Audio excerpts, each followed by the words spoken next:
في اوردر باسم الاستاذه نانا. اخيرا ايه انا ملحقتش اتاخر خالص، انا 10 دقايق يا دوب. اخيرا عرفت اللي بيبعت لك الجوابات يا نانا. حضرتك انا مش مستجي، انا بتاع اكل، ده دليفري اكل.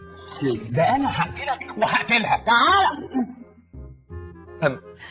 استاذي عباس طيب ممكن نراجع الاوردر مع بعض؟ لو في حاجه غلط ممكن نصلحها. استهبل يالا استهبل، كل بقى لي حلاوه يالا. لا والله. يا بجحدك يا وكمان مديني الجوابات عشان اتمليها لها بايدي.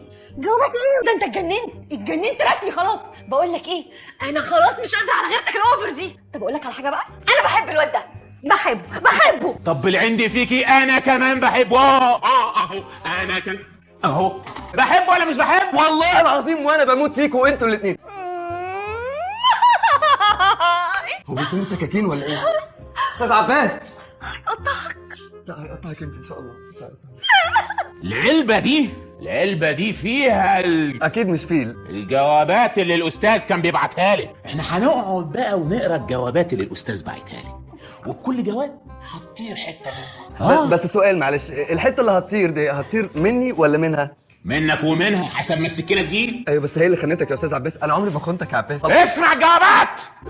اسمع الجوابات، اسمعي يا هاني. جوابات ايه؟ اسمعي يا حبيب القلب، كاتب لك ايه؟ يا سلام على الكلام.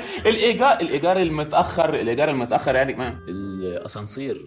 ده الاستاذ عبد المتجلي صاحب العماره اللي في الشقه اللي قصادنا، عارف انك مجنون وعصبي وغيور، بيبعت لي جوابات عشان يقول لي على اللي هو عايزه عشان انت ما تتضايقش يا متخلف.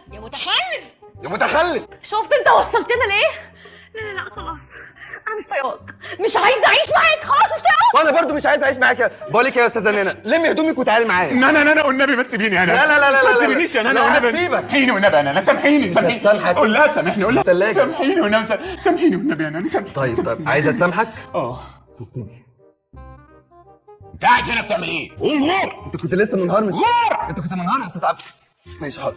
فكني معلش. يلا.